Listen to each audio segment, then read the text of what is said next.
Welcome to Arcade Stories.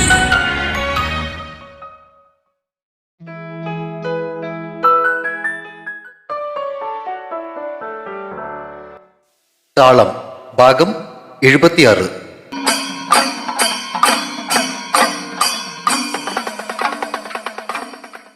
പിറ്റേ ദിവസം ഉച്ച കഴിഞ്ഞ് ശങ്കരന്മാരാരെ റെയിൽവേ സ്റ്റേഷനിൽ കൊണ്ടുപോയി ആക്കുവാൻ സേതുവും റോസും ഒരുങ്ങിയിറങ്ങിയപ്പോ ചെറിയമ്മായി കരച്ചിലായി.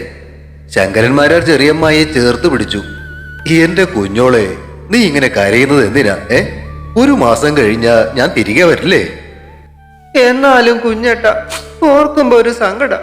പണ്ടൊക്കെ കാശിക്ക് പോവുക എന്നും പറഞ്ഞു പോയാ പിന്നെ പോകുന്നവർ അവിടെ തന്നെ അങ്ങ് കൂടുവാ പതിവ്. അങ്ങനെ ഒന്നും ചെയ്തേക്കല്ലേ. വലിയേട്ടനോ ഇല്ല, ഇനി കുഞ്ഞേട്ടനും കൂടി പോയാ. അതും പറഞ്ഞുകൊണ്ട് ചെറിയമ്മായി ശങ്കരന്മാരാരുടെ രണ്ട് കൈകളും ചേർത്ത് പിടിച്ചു. അത് കൊള്ളാം. അങ്ങനെ വരാതിരിക്കോ? മരിക്കും മുന്നേ എനിക്ക് എന്റെ കൊച്ചുമക്കളെയൊക്കെ കാണാനുള്ളതാ. തല ചരിച്ച് സേതുവിനെയും റോസിനെയും നോക്കിക്കൊണ്ട് പുള്ളിക്കാരൻ പറഞ്ഞു. നിങ്ങളോടും കൂടെയാ പറയുന്നേ. കേൾക്കാത്ത മട്ടിൽ സേതു പെട്ടിയുമായി പുറത്തേക്ക് ഇറങ്ങിയപ്പോ റോസ് തലകുലുക്കി. എന്നാ പോയിട്ട് വരാം. ശങ്കരന്മാരാർ യാത്ര പറഞ്ഞിറങ്ങി. ചെറിയമ്മായി കണ്ണുകൾ തുടച്ചിട്ട് റോസിനെ പിടിച്ചു നിർത്തി. കുഞ്ഞേട്ടൻ പറഞ്ഞത് കേട്ടല്ലോ നീ. നിന്നെ പോലൊരു ചുണക്കുട്ടിയെ കൊണ്ട് സേതുട്ടനെ വരച്ച വരയിൽ നിർത്താൻ പറ്റും. ഇനി ഒരു മാസം നിങ്ങൾ മാത്രമേ ഉണ്ടാക്കൂ വീട്ടിൽ. അവനെ കൂച്ചു വിലങ്ങ് ഇട്ടോളണം. അതിനും അവൾ തലകുലുക്കി. റോസെ, വന്നില്ലേ നീ? ചെറിയമ്മയോട് പറയാനുള്ളതൊക്കെ ഇനി വന്നിട്ട് അവന്നേ. ഡോറും തുറന്നു പിടിച്ചുകൊണ്ട് സേതു വിളിച്ചു പറഞ്ഞതോടെ ചെറിയമ്മയുടെ കവിളിലൊന്ന് കിള്ളിയിട്ട് റോസ് പടികൾ ഇറങ്ങി. സേതുട്ടാ, ഇന്ന് നമുക്ക് എന്റെ വീട്ടിൽ കഴിയാട്ടോ. അച്ഛനെ യാത്ര അയച്ചിട്ട് തിരികെ വരുന്ന വഴിയായിരുന്നു അവർ. 3 മണിയെന്ന് പറഞ്ഞിരുന്നെങ്കിലും അല്പം താമസിച്ചിട്ടാണ് ട്രെയിൻ എത്തിയത്. ബുക്ക് ചെയ്തിരുന്ന ബോഗിയിൽ ശങ്കരന്മാരെ കയറ്റിയിരുത്തിയിട്ട് സേതുവും റോസും പുറത്തേക്ക് ഇറങ്ങി 5 മിനിറ്റിനുള്ളിൽ ട്രെയിൻ സ്റ്റേഷൻ വിടുകയും ചെയ്തു. ഇപ്പൊ എന്താ ഇങ്ങനൊരു ആഗ്രഹം? റോഡിലേക്ക് നോക്കി കാർ ഓടിക്കുന്നതിനിടയിൽ സേതു ചോദിച്ചു. ഒന്നുമില്ല, വിവാഹം കഴിഞ്ഞിട്ട് ഇന്നവർ അവിടെ പോയി നിന്നിട്ടില്ലല്ലോ. ശരി, ആയിക്കോട്ടെ. ചെറുവാണിയൂരിലേക്കുള്ള വളവ് തിരിക്കുന്നതിനിടയിൽ അവൻ മറുപടി കൊടുത്തു. വീടിന് മുന്നിൽ കൊണ്ടുവന്ന് നിർത്തിയ കാറിൽ നിന്നും ഇറങ്ങിയ റോസ് ഗേറ്റ് തുറന്നു കൊടുത്തു. സേതു കാർ അകത്തേക്ക് ഓടിച്ചു കയറ്റി. മതിലിനോട് ചേർന്നുള്ള റോസാ ചെടികൾ പരിശോധിക്കുകയായിരുന്നു റോസ്. പണ്ടുണ്ടായിരുന്ന വേലിയും മുള കൊണ്ടുള്ള ഗേറ്റുമൊക്കെ മാറിയെങ്കിലും റോസാ ചെടികൾ ഇപ്പോഴും അവിടെ തന്നെ ഭദ്രമാണ്. കാറിൽ നിന്നും പുറത്തിറങ്ങിയ സേതു റോസിന്റെ വീടിന് നേർക്ക് നോക്കി. കല്യാണത്തോടനുബന്ധിച്ച് പെയിന്റ് ചെയ്തിട്ടുണ്ടെങ്കിലും മറ്റു മാറ്റങ്ങളൊന്നും ഇപ്പോഴുമില്ല. ചുമരിൽ തൂങ്ങിയാടുന്ന കാശിയപ്പന്റെ ജ്യേഷ്ഠത്തിയുടെ ഫോട്ടോയിൽ സേതുവിന്റെ കണ്ണുകൾ ഉടക്കി. ഇങ്ങേരി ഫോട്ടോ ഇവിടെ കൊണ്ടും തൂക്കിയോ? സേതുവിന്റെ ചോദ്യം കേട്ട് റോസ് തിരിഞ്ഞു നോക്കി. ഞാൻ പറഞ്ഞിട്ടാ, പുള്ളിക്കാരി മാത്രം ആ ഇടിഞ്ഞു പൊളിഞ്ഞ കെട്ടിടത്തില് ഒറ്റക്കാവില്ലേ. അതുകൊണ്ട് ഇവിടെ കൊണ്ടുവന്ന് തൂക്കാൻ പറഞ്ഞപ്പോ കാശിയപ്പൻ ചെയ്തതാ. നന്നായി. വരാന്തയിലേക്ക് കയറി അരമതലിലേക്ക് ഇരിക്കുന്നതിനിടയിൽ സേതു പറഞ്ഞു. ചെടികളുടെ അടുത്തുനിന്ന് നടന്നു വന്ന റോസ് വരാന്തയിലേക്ക് കയറിയിട്ട് അവന്റെ അരികിലിരുന്നു. കാശിയപ്പനിപ്പോ എല്ലാ ദിവസവും ഇവിടെ തന്നെയല്ലേ കിടക്കുന്നേ? അവൻ ചോദിച്ചു. അതെ, പക്ഷെ ഇന്ന് ഇങ്ങോട്ട് വരില്ല. ഇന്ന് പുള്ളിക്കാരൻ വാറ്റിയെടുത്തുള്ള നമ്മുടെ വീട്ടിൽ കിടന്നോളൂ. സേതു മുഖം ചൊളിച്ച് അവളെ നോക്കി. എന്താ മോളുടെ ഉദ്ദേശം? ചുമരുകൾ കൂച്ചിക്കൊണ്ട് അവൾ എഴുന്നേറ്റു. പണ്ട് ഞാനും അമ്മച്ചിയും മാത്രമല്ലേ ഇവിടെ ഉണ്ടായിരുന്നുള്ളൂ. ആ വീട്ടില് മറ്റാരും ഇല്ലാതെ സേതുവേട്ടന്റെ ഒപ്പം കഴിയാൻ ഒരാഗ്രഹം, അത്രേ ഉള്ളൂ. അവൻ ചിരിച്ചുകൊണ്ട് തലകുലുക്കുന്നതിനിടയിൽ അവൾ പോയി വാതിൽ തുറന്നു. ഞാൻ എന്നാ പോയിട്ടെ വീട്ടിലിടാനുള്ള ഡ്രസ്സുകളൊക്കെ എടുത്തുകൊണ്ട് വരട്ടെ. അവന്റെ ചോദ്യം കേട്ട് അവൾ തിരിഞ്ഞു നിന്നു. ഓ വേണ്ട സേതുവേട്ട, തൽക്കാലം ഇടാനുള്ളതൊക്കെ ഇവിടെ ഉണ്ടെന്നേ. അവൾക്കൊപ്പം അകത്തേക്ക് കയറിയ അവനെ അവൾ തന്റെ മുറിയിലേക്കാണ് കൂട്ടിക്കൊണ്ടുപോയത്. പോകുന്ന വഴിയിൽ കിടന്നിരുന്ന തയ്യൽ മെഷീൻ കണ്ട് അവൻ അവിടെ നിന്നു. അവൻ നിന്നത് ശ്രദ്ധിച്ച് അവളും തിരിഞ്ഞു നിന്നു. അപ്പച്ചൻ പോയതി പിന്നെ ആ ഒരാളാ ഞങ്ങളുടെ കാര്യങ്ങളെല്ലാം നോക്കിയിരുന്നത്. വാതിൽപ്പടിയിൽ ചാരി നിന്നവളുടെ മുഖത്തെ വിഷാദം അവനിലേക്കും പകർന്നു. അടുത്തേക്ക് ചെന്ന് അവൻ അവളുടെ കവളിൽ തലോടി. സാരമില്ലടാ, പോട്ടെ. കുറെയൊക്കെ കഷ്ടപ്പെട്ടെങ്കിലും ഒടുവിലെല്ലാം മാറിയില്ലേ? കുറച്ചുകൂടെ മാറാനുണ്ട്. ഈറനണിഞ്ഞ കണ്ണുകൾ ചിമ്മി തുറന്നുകൊണ്ട് അവൾ അവനെ നോക്കി ചിരിച്ചു. വാ. അവൾ വഴിയൊഴിഞ്ഞപ്പോ അവൻ മുറിക്കകത്തേക്ക് കയറി. സിംഗിൾ ബെഡിനേക്കാൾ അല്പം കൂടി വലിപ്പമുള്ളൊരു കട്ടിൽ, അതിനോട് ചേർത്തിട്ടിരിക്കുന്ന ഒരു മേശയും കസേരയും. മേശപ്പുറത്ത് അപ്പച്ചന്റെയും അമ്മച്ചിയുടെയും ഫോട്ടോകൾ ഇരിപ്പുണ്ട്. അതിനും അപ്പുറത്തായി മരത്തിന്റെ ഒരു അലമാര. അവൻ ആ അലമാരയിൽ പിടിപ്പിച്ചിരുന്ന കണ്ണാടിയിലൊന്ന് നോക്കി. അതിൽ കണ്ട പ്രതിച്ഛായയിൽ നോക്കി അത്ഭുതം കൂറിക്കൊണ്ട് അവൻ തിരിഞ്ഞു നോക്കി. ഇതെന്തോന്നാടി ഇവണ്ണേ ഈ കാണുന്നേ? ആ അതാ മനുഷ്യ നിങ്ങളുടെ യഥാർത്ഥ രൂപം. അതൊരു അത്ഭുത കണ്ണാടിയാ. നമ്മുടെ മനസ്സിന്റെ രൂപമാ അതിൽ കാണുക. ഉവ്വ, അല്ലാതെ കാശ് കൊടുത്ത് നല്ല കണ്ണാടി വാങ്ങിച്ചിട്ടല്ല. അവൻ ആ കണ്ണാടി കൈകൊണ്ട് തുടച്ച് നേരെയാക്കാൻ നോക്കി. അങ്ങനെ കൈകൊണ്ട് തുടച്ചാലൊന്നും അത് നേരെയാവില്ല സേതുവേട്ട. പഴയ കുറെ ഓർമ്മകളുള്ള ഒരു അലമാരിയാ അത്. അതുകൊണ്ടാ അതങ്ങനെ തന്നെ വെച്ചിരിക്കുന്നേ. അവൾ അടുത്തേക്ക് വന്നപ്പോ അവൻ ഒഴിഞ്ഞു നിന്നു. ആ അലമാര തുറന്ന് അതിനകത്ത് നിന്നും ഇടാനുള്ള വസ്ത്രങ്ങൾ അവൾ പുറത്തേക്കെടുത്തു. തനിക്ക് നേരെ നീട്ടിയ വസ്ത്രങ്ങൾ കണ്ട് അവന്റെ മുഖം ചുളിഞ്ഞു. മുട്ടോളം എത്തുന്ന ഒരു ട്രൗസറും കൈയില്ലാത്തൊരു ബനിയനും. എന്തോന്നാ പെണ്ണേ ഇത്?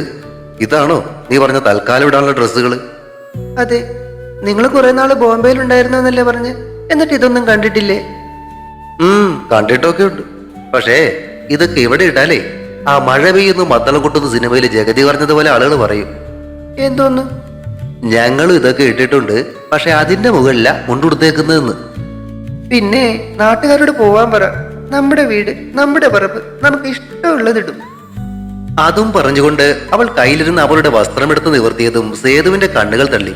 മുട്ടോളം പോലും എത്താത്തൊരു ട്രൗസറും കൈയില്ലാത്തൊരു ബനിയനും. കൊള്ളാം. അപ്പൊ നീയും ഇതാണോ ഇടാൻ പോകുന്നേ? എന്നെ വഴിതെറ്റിക്കാനുള്ള ഉദ്ദേശമല്ലേ? ഓ പിന്നെ, നിങ്ങളെ വഴിതെറ്റിക്കാനാന്ന് ഒന്നും ഇടാതെ മുന്നിലൊന്നു നിന്നാ പോരെ. എന്റെ മനുഷ്യ, ഇതിപ്പോ നമ്മളെ കുളത്തിലിറങ്ങി മീൻ പിടിക്കാൻ വേണ്ടി എടുത്തതാ. ഇന്ന് രാത്രി റോസിന്റെ വക ഫിഷ് ഫ്രൈയും മീൻകറിയും ആ സ്പെഷ്യലി. നിങ്ങൾ ഇതിട്ടിട്ട് വേഗം വന്നേ. കുളത്തിൽ മുങ്ങി മീൻ പിടിക്കുന്നത് എങ്ങനെയാന്ന് ഞാൻ കാട്ടിത്തരാം. അവനെ അടിമുടി നോക്കിയൊന്ന് കണ്ണിറുക്കിയിട്ട് കയ്യിലിരുന്ന കുട്ടി ട്രൗസറും ബനിയനുമായി അവൾ അപ്പുറത്തെ മുറിയിലേക്ക് നടന്നു. അല്പസമയത്തിനുള്ളിൽ ഡ്രസ്സ് മാറി 3/4 ബനിയനുമിട്ട് പുറത്തേക്കിറങ്ങിയ സേതു മുന്നിൽ നിൽക്കുന്ന റോസിനെ കണ്ട് കണ്ണും തള്ളി നിന്നു. സ്ലീവ്ലെസ് ബനിയന് പൂർണ്ണമായി മറക്കാൻ സാധിക്കാത്ത അവളുടെ നിറഞ്ഞ മാറിടത്തിന്റെ ഭംഗി അവന്റെ തൊണ്ട പറ്റിച്ചു. പുറമേക്ക് കാണുന്ന തുടുത്ത കൈകളും കൊഴുത്ത കാലുകളും കണ്ട് ചേതനയേറ്റ പോലെ നിന്നിരുന്ന അവന്റെ രക്തയോട്ടം കൂട്ടിക്കൊണ്ട് അവൾ കൈകൾ ഉയർത്തി വശ്യമായി ചിരിച്ചും കൊണ്ട് മുടി മുകളിലേക്ക് ഉയർത്തിക്കെട്ടി ബാൻഡ് ഇട്ടു. ഹലോ വാമാഷേ.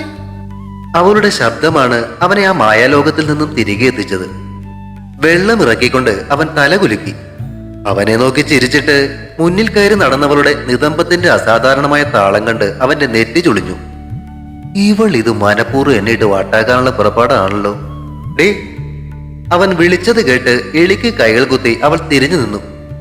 ഇത്രയ്ക്ക് അങ്ങോട്ടിട്ട് ഇളക്കണ്ട, മര്യാദക്കങ്ങ് നടന്നാ മതി. ഇളക്കുന്നതല്ല മനുഷ്യ, താനെ ഇളകുന്നതാ. നിങ്ങളെന്തിനാ വേണ്ടാത്തടത്തേക്കൊക്കെ നോക്കാൻ പോകുന്നേ?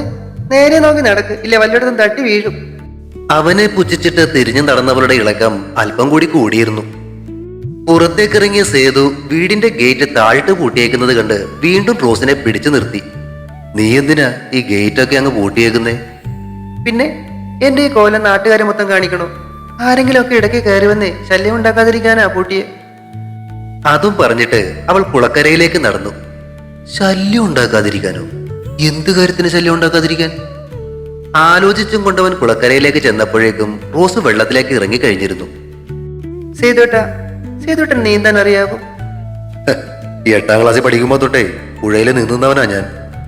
കുളത്തിലേക്ക് ഇറങ്ങുന്നതിനിടയിൽ അവൻ വീമ്പ് പറയുന്നത് കേട്ട് അവൾ ചുണ്ടുകൾ കൂർപ്പിച്ച് അവനെ കളിയാക്കി. ഉവ്വ, എന്നാ എന്നെ ഒന്ന് നീന്തി തോൽപ്പിക്കാവോ? ഒന്ന് പോയേടി വേണ്ടേ? മനസ്സിലായി. തോൽക്കൂ എന്നുള്ള പേടിയുണ്ടല്ലേ? അരയ്ക്കൊപ്പം വെള്ളത്തിലേക്ക് ഇറങ്ങി നിന്നുകൊണ്ട് അവൾ അവന് നേരെ വെള്ളം തെറിപ്പിച്ചു. പേടിയോ? എനിക്കോ? എന്നാ വാ, ബെറ്റുണ്ടോ? പുരികങ്ങൾ ചുളുക്കി അവൾ അവനെ വെല്ലുവിളിച്ചു. ബെറ്റോ? എന്ത് ബെറ്റ്?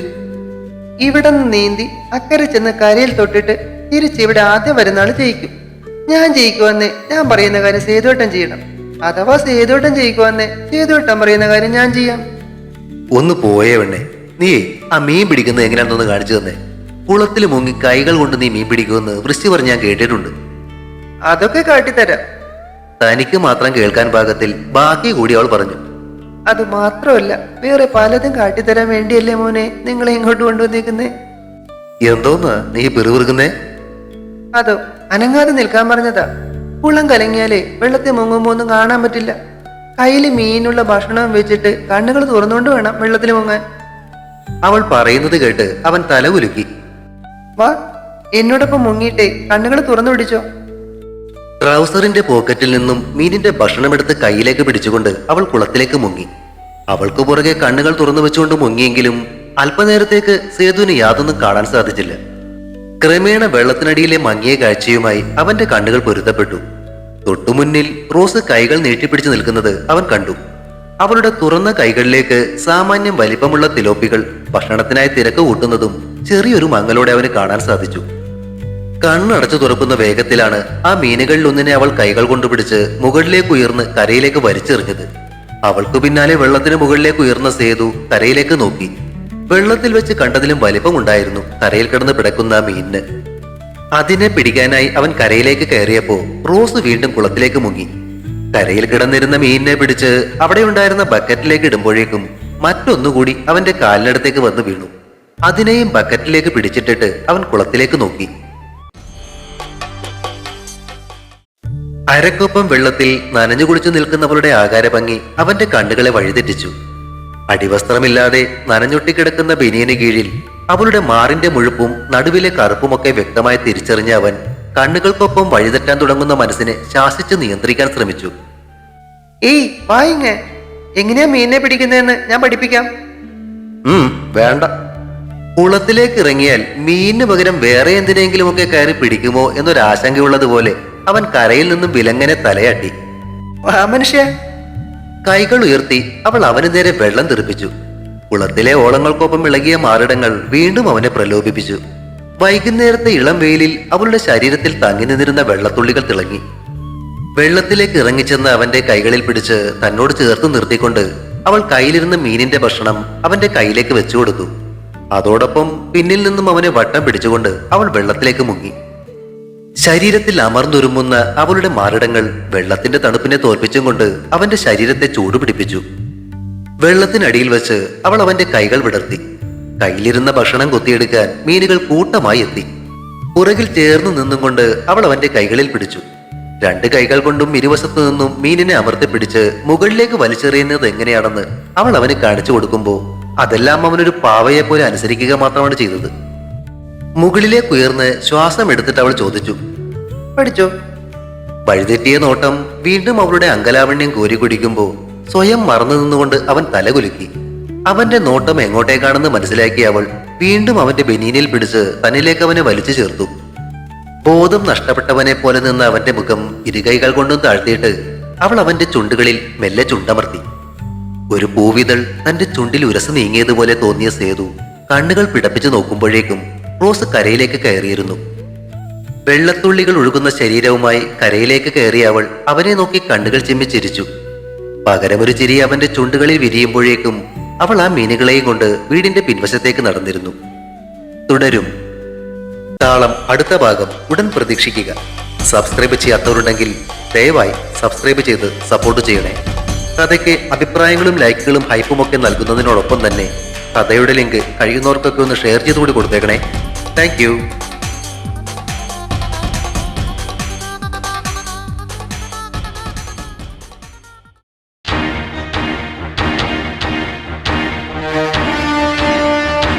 See you soon.